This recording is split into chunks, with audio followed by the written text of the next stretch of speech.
So, have we got sound? There we go. So last time we played, did I give it a name? Village had the awful name of Moicon.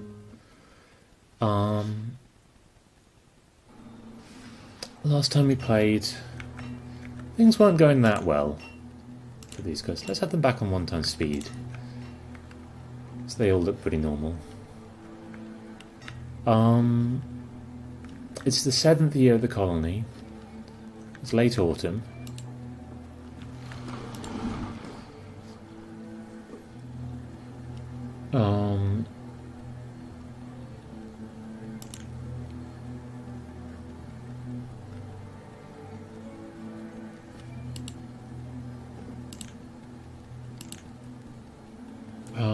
We have everything kind of up and running.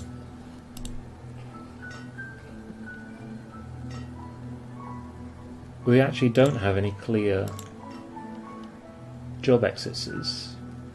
That's partly because it's winter and all the farmers are out of the fields. I'm trying to remember what it was I wanted to do last time. I want to build a market eventually. Oh, I started construction of this trading post, which is no small thing.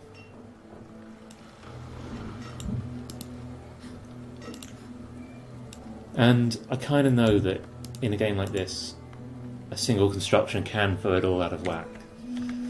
I was talking before about how delicate chaotic systems are, how easy it is to just turn them on their head with one small thing, because actually the wrong person being occupied at the wrong time can mean that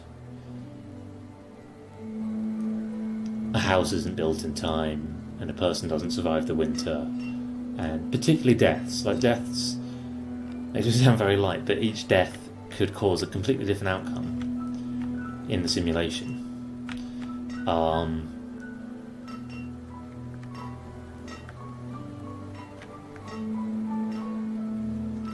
And the fact that someone's walking over here to build this in a different way, they'll build it at a slightly different speed because of the choices I've made. Like whether or not I included this tree in the things that needed to be chopped down could affect whether or not when this gets built and when someone lives or dies. Which is good and bad. It means that you've got to worry about everything.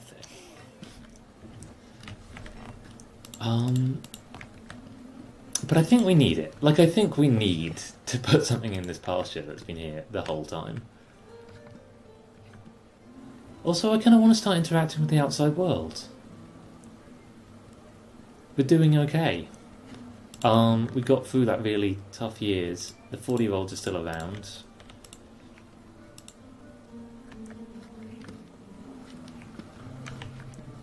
Our houses still to build.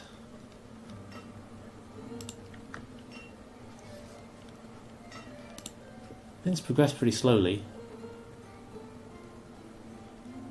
Ah, you've hit your production limit. Okay, so we really don't need a tailor.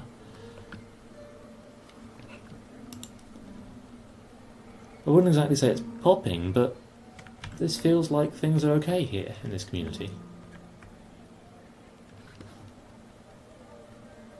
People are pretty happy. They're not too unhealthy.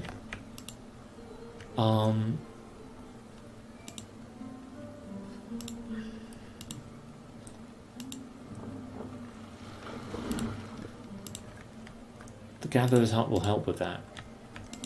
There's something that always slightly throws me off in a game like this, which is that people aren't at all pragmatic. We saw this earlier when people were dying.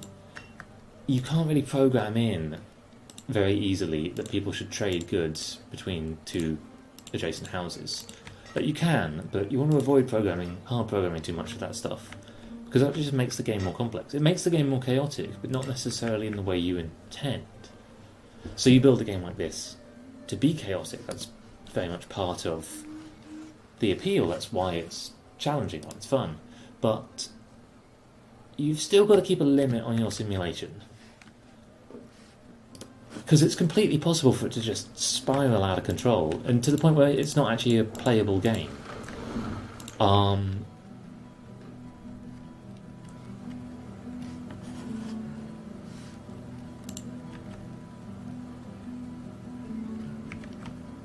I have just got chat up, just in case anyone's chatting.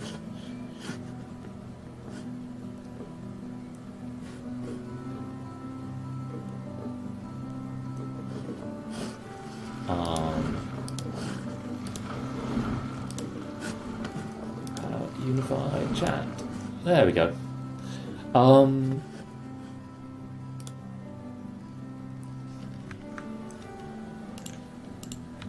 So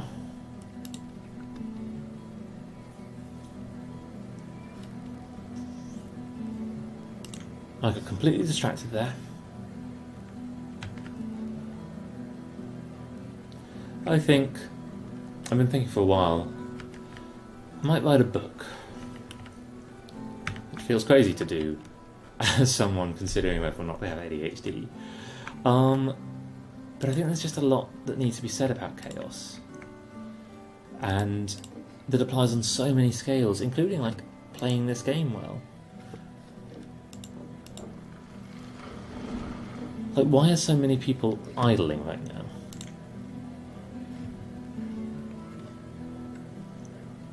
Whoa, why is she so unhappy? She's not educated.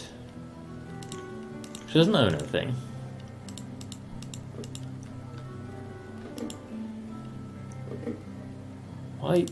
Why doesn't she do something useful?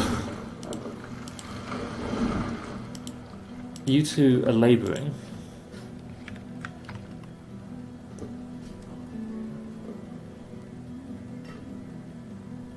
Maybe I'm not leaving enough labourers in my world.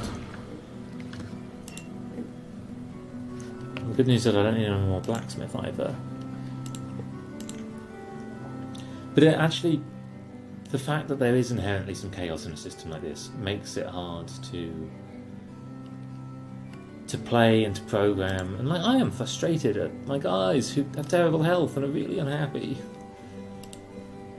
For one thing, I don't know why they feel like that. Why should they not be happy? It's not necessarily clear. It's because it's playing out something that happened ages ago.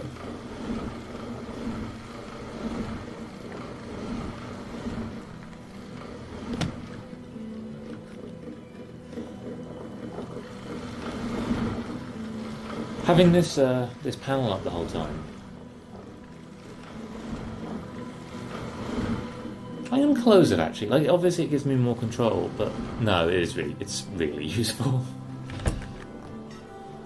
Otherwise all my farmers would just be sitting around all winter. I almost want to find out, do farmers do anything in winter? I'm going to check. Do farmers work in winter? I just remembered that I didn't actually play the tutorials for this.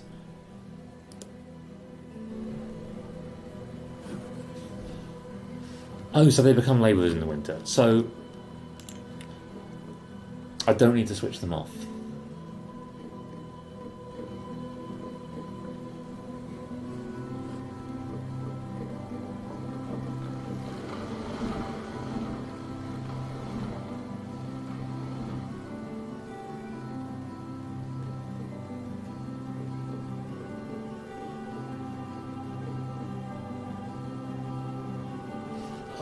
Everyone will return to labourers when they're able to do their job, apparently, according to the internet.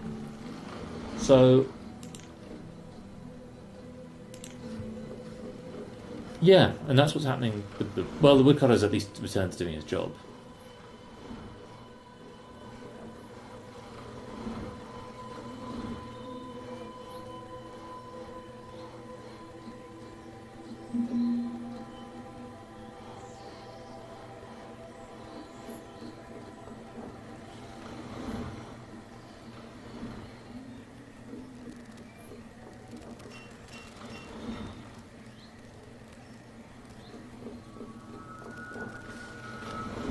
Okay. Reserve of stone is low.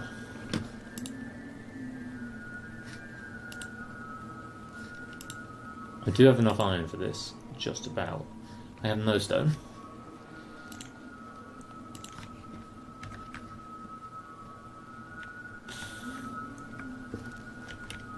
Where's the best place to get stone from? It might be... I don't know, the wood feels almost unenterable, but we all live on the edge of it. I feel a bit Dwarf Fortress sending my people to collect stone all the way out here.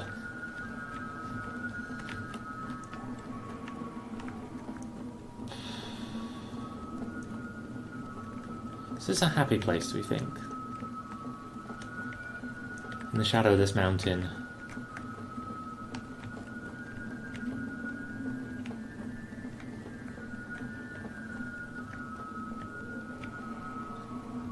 It's in this deep valley.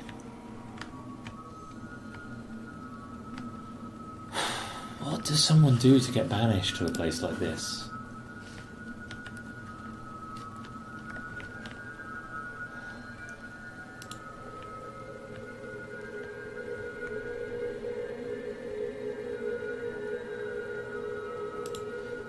I feel like I'm still building...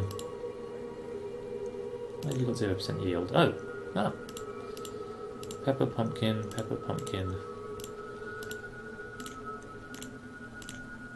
People should go... People should grow peppers in their backyard. That's what I think. I think people should grow peppers.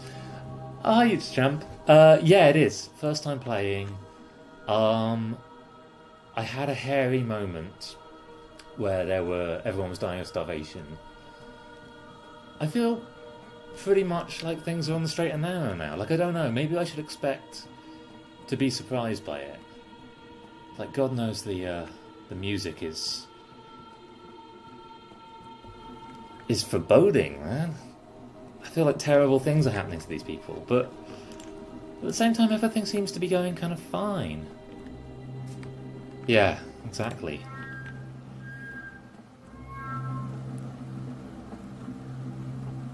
Like, I'm building a trading post.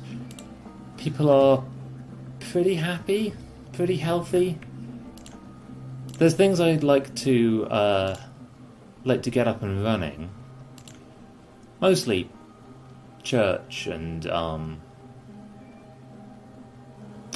hospital, because, you know. But I'm kind of on the disaster management state. Reserve of firewood is low. Why is the reserve of firewood low?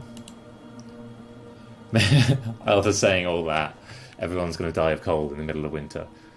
Why are we not producing more firewood? This person actually stopped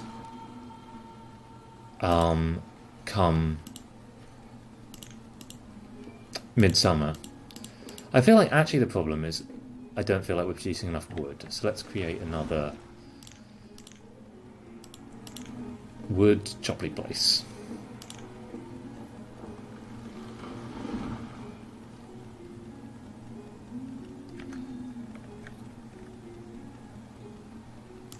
Yeah, micromanaging in general is, I think, a really old and unnecessary part of kind of building games. I really like seeing, there's a few of them, more recent generation of games, which don't feel the need to make you micromanage so much. And it's just joyful in comparison. I completely forget where I put the foundations for this. Oh, I put them there. Okay.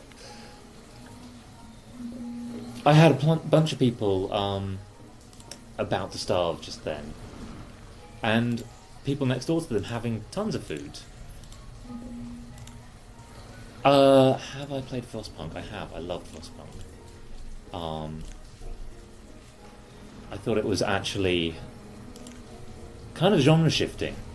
To really have that strong a narrative in a city building game, and yeah, that game, it's all the micromanaging is on the surface, so things like turning all the heaters on and off The fact that that could be on the map screen without having to go, like, click this person, look at their inventory, follow them.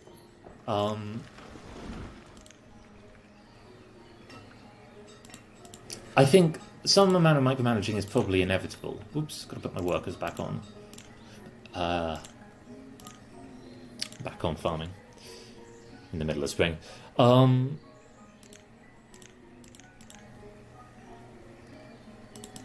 But... Oops. Why am I to assign 8?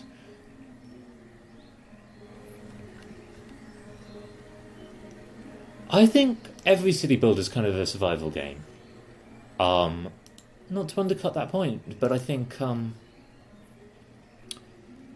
actually it's a lot... I think often we conflate genres that we think are obvious, like city builder or survival, whereas actually what we're really getting at is the mechanical similarity, the mechanical difference. And I agree, that is a completely apt description.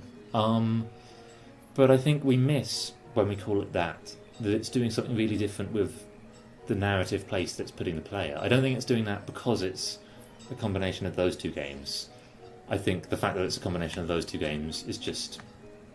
those two genres is just extra on top of what it is successfully managing to do.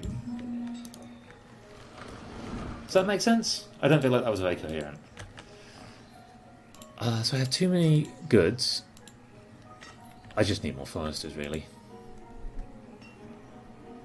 All my labourers are going to take ages to walk over there. The other issue is that in these games, people move so slowly. I guess it makes sense in this one more than most, because these are kind of frontiers people going out and doing their own thing. But I don't know, have you watched or read... I always assume watched now. Most of my media now is watched. Much about kind of settling the Old West. There's a lot of lone wolfism, a lot of being singular, which this kind of doesn't capture. Like, the fact that I can... I always think this with city builders, the fact that I can tell someone you must build a forester's lodge sort of misses the point of the interesting difficulty of guiding a community in this period in history. I shouldn't be telling this person, you must go build a forester's lodge here and it will take this many log and stone. In this period, that person would be going off and doing it if they chose to. Like, imagine living in this on the edge of the world community, and someone tells you you've got to take 32 logs over there. You'd be like, hell no. No, I'm going to go look at some... I'm going to go try and catch a rabbit or something. You know, there's a way in which people are just so much more independent. I've just been in Iceland, and it still really has that culture on the surface. People feel kind of independent and self-sufficient. They act and talk and go around living their lives as if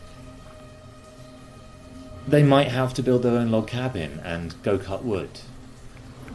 And I would love to see that in a game, the guiding of independent people, because that's when it allows...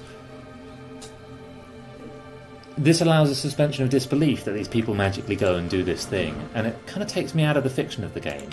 And that's what I think is so strong about Frostpunk. Frostpunk, where we're at the end of the world and everyone kind of has to do exactly what is said to survive. You're managing very directly. Your role as the overseer kind of makes sense. It makes sense that you might be able to tell people you must go and build this, and that they'd have to listen to your commands, even though your commands might be terrible. Like here, I'm not really a character in this game. I'm an all-seeing overseer. I have complete control. I magically know exactly how much venison is in this person's house. Instead of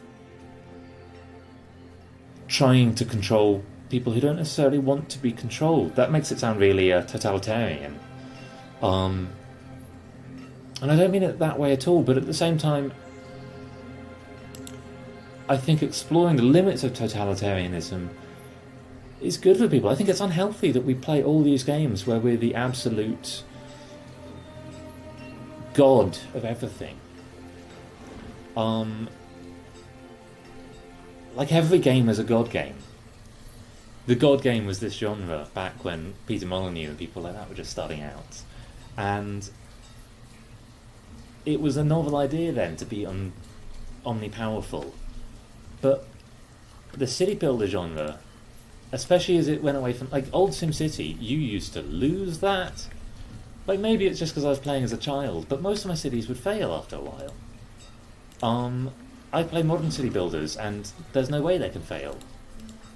That you're kind of designed that you're not supposed to fail. And I'm going to speed down a little bit.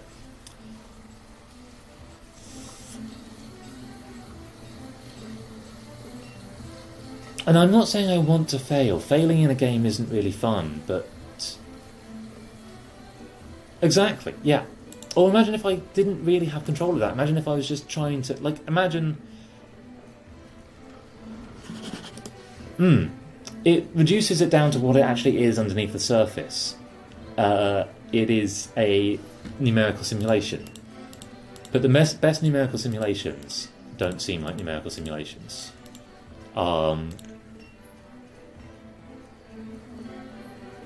And I think you have to build into not just... I think you have to build narrative design into mechanical design, always. Otherwise you risk building a game which is a god game, even if you didn't intend it to be. Like, I would say... And a lot of people like god games. I would say Call of Duty is a god game at this point. It's so detached from reality that your actions are kind of this immortal, gun-toting superhero. To be fair, I haven't played a Call of Duty in many years. They may have gone in an interesting direction. I'm always amazed by which games do go in an interesting direction. And I don't intend to kind of reduce their agency as games, but they're...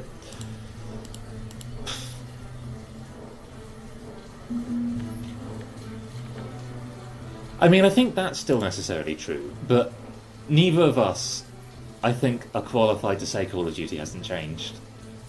I think to say Call of Duty hasn't changed without playing it is... I don't mean to accuse you of this, but I would accuse me of this. It's kind of snobbishness. And I've been trying recently to just try and find all the places where I was being snobbish in... Particularly how I talk about things like games. Because I'm now doing that in a public forum. I don't want to alienate anyone. Oh, that's good to hear. You should let me know if I ever did. I don't ever want to alienate anyone who might just pass through the channel. Like, there's all these... I think I feel this really strongly in the academic culture. There's all this kind of comedy of manners going on the whole time. Of, like, if you don't know a particular thing, you look like kind of a fool. And if someone comes by who absolutely loves Call of Duty, there probably is a reason for that. And to suggest that there isn't a good reason to keep playing it is kind of unsonderous. Although at the same time, I can't tell. My picture of Call of Duty is almost a picture... Like, the world of Call of Duty is almost a picture of... like people you might see on Twitter sometimes who are just spouting sort of repeated... I'm so likely to offend someone here, but no one too badly. Repeated, like... the world is this way. Why can't you all see it? It's the way I think. People who aren't very empathetic.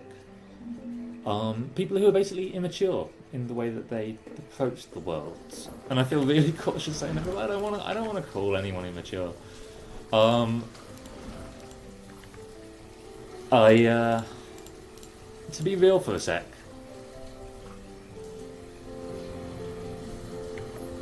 Yeah. Exactly, and I respect that. You know, not everyone wants to defend themselves the whole time. In fact, it's scary to ever admit that you might be wrong or to not know something. I'm amazed by how many people around me, people who are dealing every day with new things, refuse to admit that they don't know something. Like, most scientists should be surprised most days, but you're not really allowed to say and think and feel that.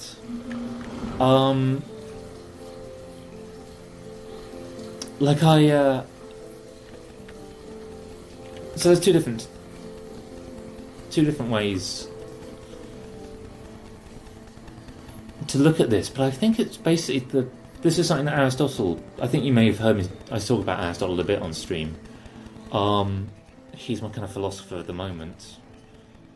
I don't know if that's an incredibly elitist thing to say. But he had this period where, and by the way, I'm talking about Socrates here, I've got my philosophers mixed up. If you ever go and Google it, he just went around saying, I don't think you guys know what you think you know. I think you're much too convinced of your view than actually you can defend. And I think people hated that. And I think part of the reason people might hate that is because, yes, although, imagine if someone did it, it would be really annoying. I think people are really scared to be wrong.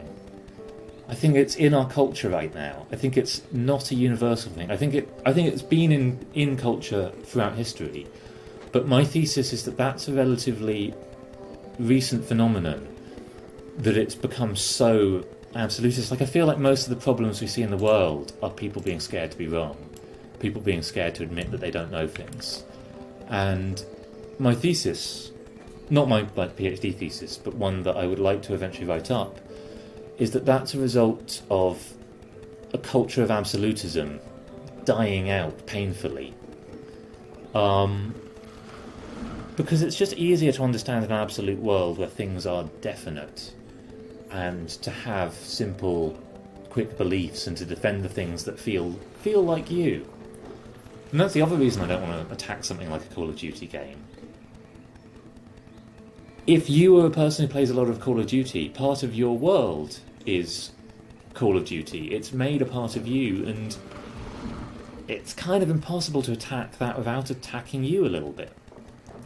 Like, I used to try and defend, effectively, I didn't realise I was doing this, but I used to try and defend sexism in academia in much more kind of nuanced, high-level ways that kind of tricked me into doing it. Like, you never would say, oh, I don't think that any particular gender has a different role in academia, but you might find yourself teaching in such a way that you treat people differently, or you don't treat people in a way that is fair to them. And it was really painful to turn around and admit, oh wait, I might have actually been teaching my male and female students in a way that was unfair or unrepresentative of them. Because you can feel like the villain. In an absolutist culture, wrong is villainy. And nobody wants to be the villain.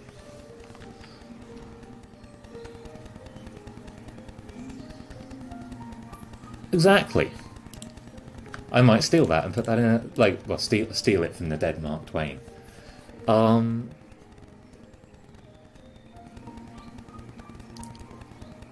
What I find weird, though, is that that's a colloquialism that I think we can all be sure of, but it doesn't extend deep to the heart of, like, modern academic epistemology. You could find, and I think you could find Midwestern housewives who are more knowledgeable about almost anything in the world, but you could find Midwestern housewives who are more knowledgeable about relativism than almost anyone in the academic sphere. Like, it's become really unfashionable for people to think about philosophy who do any other kind of research than specifically philosophy. And it's led to this culture where no one's questioning how absolutist everything is. And there's really simple things, like, create absolutism in the way our culture is structured. And a lot of the things we'd all like to see changed, like right now, I feel like the entire world, their heart is going out to a younger generation who is saying, please don't leave us with a broken planet. We're already having to make our peace with the fact that our children are going to be born into a world that might be really difficult to live in because of your actions. You are hurting us and you are hurting the generation after us. And everyone in the world would like to turn around and say, let's do what's good for you, the next generation. No one's trying to cause harm to the next generation. But we kind of are immobilized from doing so because all thought is going through these really absolutist views. There isn't really an open space for new voices, new thoughts in most parts of kind of society. I have to go to the pub. Oh, but I do want to answer your question first.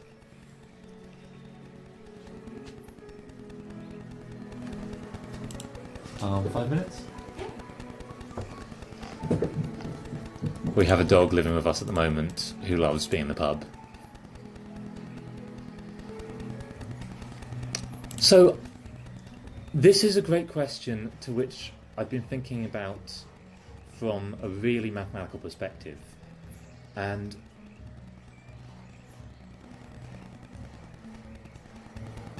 I don't know if it's game theoretically possible.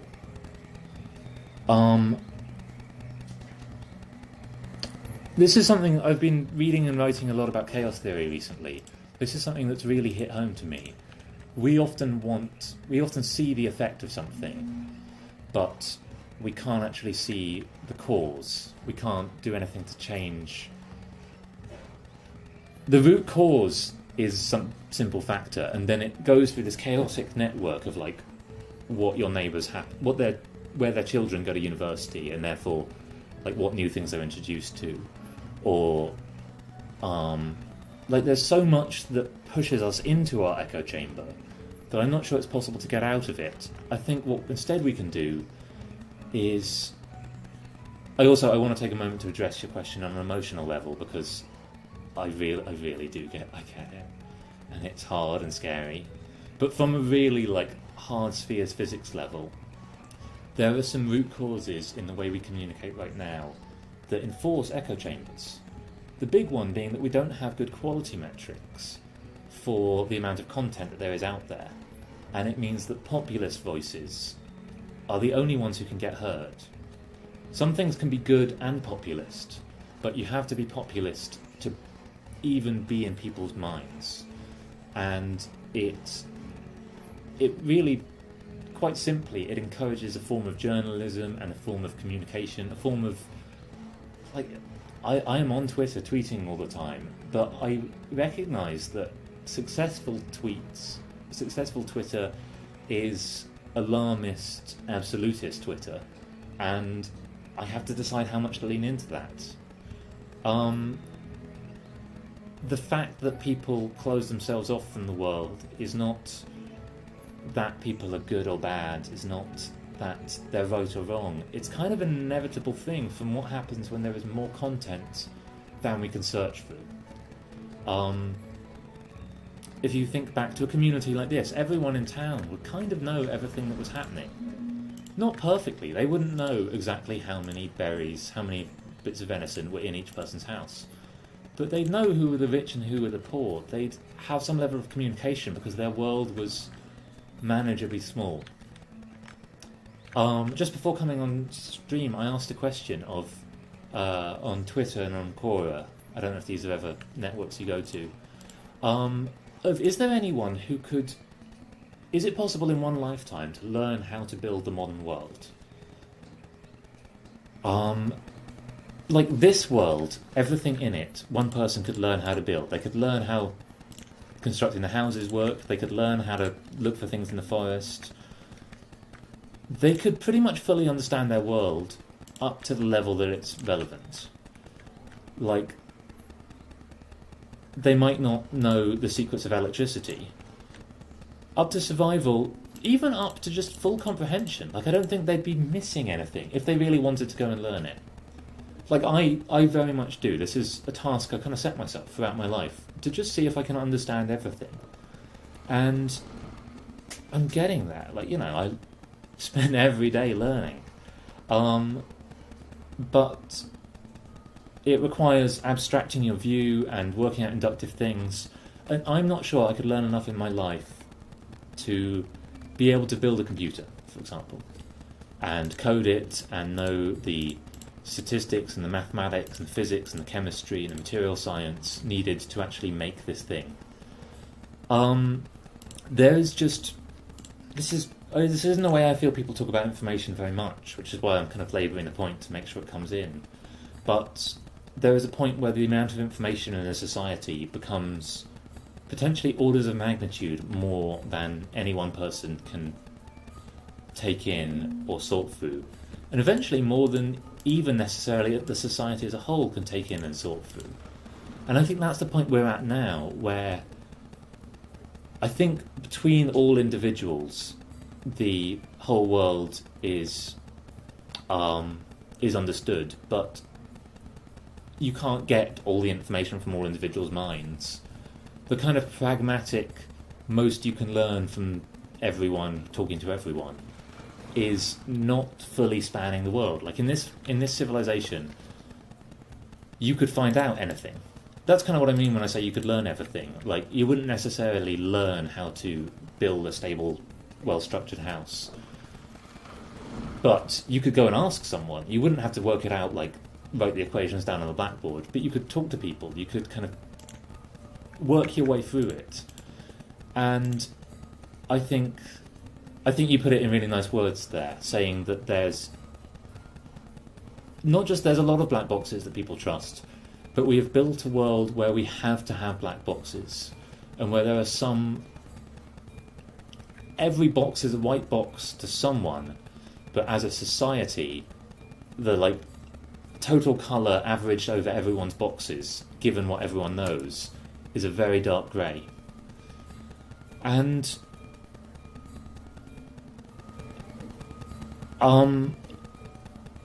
if you don't mind me quoting this, everything I'm saying here is going on YouTube, so you should tell me if there's anything you don't want going into the public sphere. Not that I think I'm going to say anything at all difficult, but I think it's fair for anyone to be cautious about their emphasis, what effect they're having in the wider world. But just to quote exactly what you said you have neighbours who openly admit to only watching and reading one news source. And then you said, and they are good people, I like them, but it scares me. And just reading into that, it's clear that you think that that is actually something dangerous and bad. And I would not disagree. I wouldn't hold it against them at all. I think it's actually pretty natural to do that. But it is scary, and it can allow your views to just go down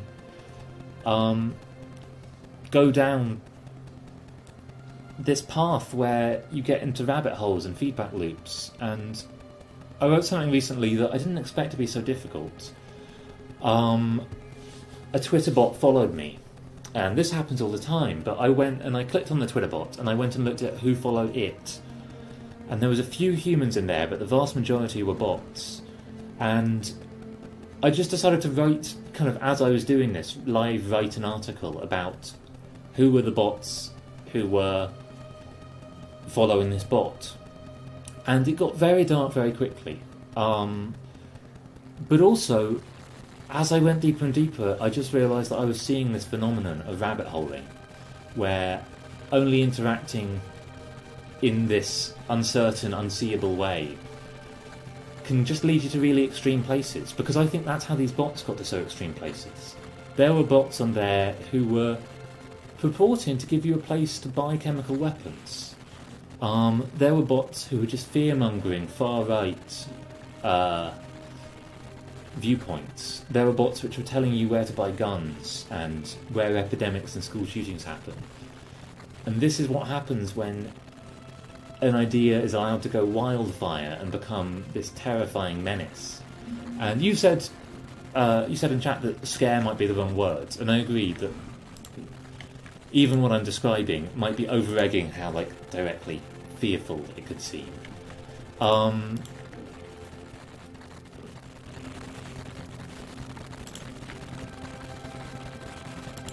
Oh, that's really nice. I've been trying to get a good relationship with my neighbours. But I think they're a bit scared of the world, and I am too.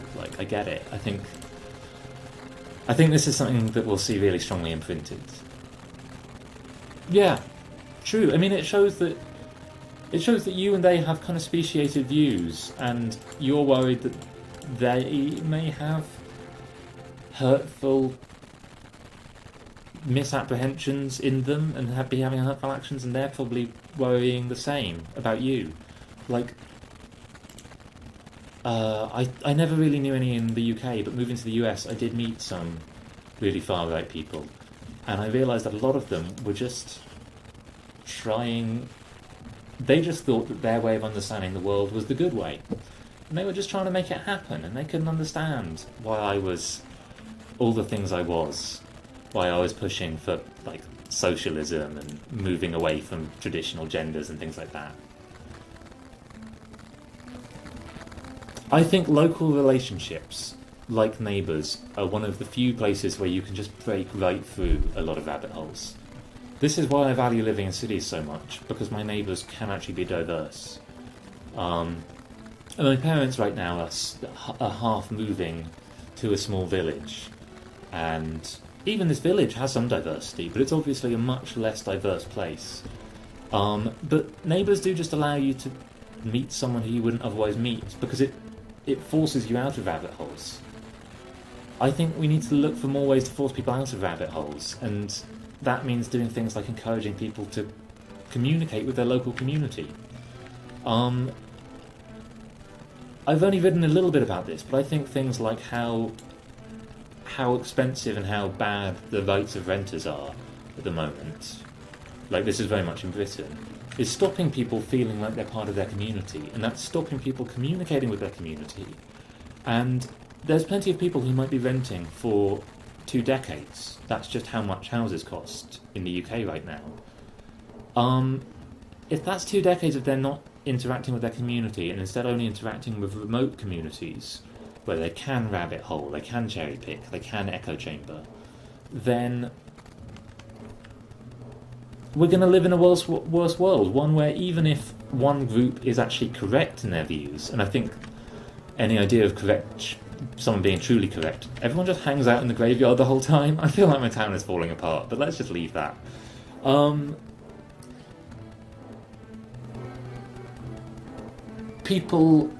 Some people have views that are harmfully incorrect, and some people have views that are just inefficiently incorrect. But even inefficiencies are eventually harmful. I feel like some of the inefficiencies in science are slowing down the pace of what will eventually be like medical technology, or things that will affect economics in a positive way. I genuinely think that understanding maths and science helps us understand how to better structure a society in a way that is actually better. I feel like this is dangerous, but I feel like there is a meaningful kind of mathematical absolute ethics, and we are getting to it. But in doing so, we have to keep on disproving how absolute this absolute ethics is.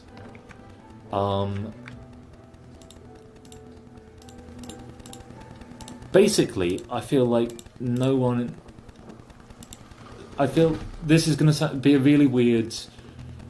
You might understand this might be a weird way to close this conversation out, and I really do need to go. But I think what we're seeing with all of this is people who are not making responsible decisions based on chaos theory. And I don't mean chaos theory, the thing that you have to read like many mathematical textbooks to understand.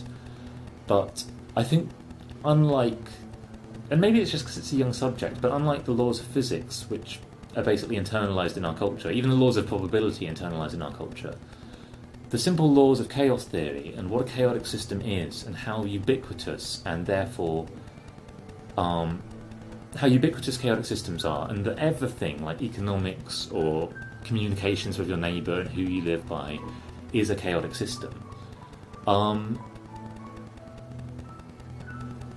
If you still believe in a sort of rationalist, absolute worldview, you can't make much sense of the modern world.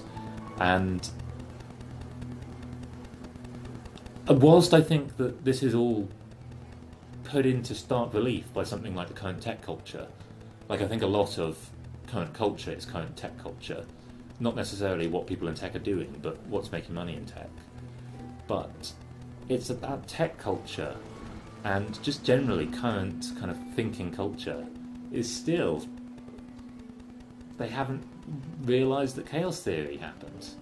The economists and the social scientists and the programmers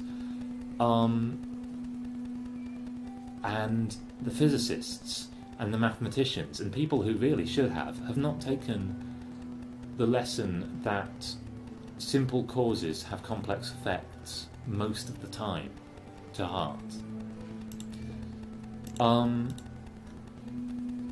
I think I'm going to have to leave it there. I don't know if... thank you for listening to me. That was a long rant, but I hope it was interesting and enjoyable. I'm going to close up. So have a good... I don't know what time of day it is there for you. Have a good evening. If anyone ever comes across this on YouTube, no one will ever see it on YouTube. The YouTube channel is not advertised in any way. But if they did, I hope they enjoyed it too.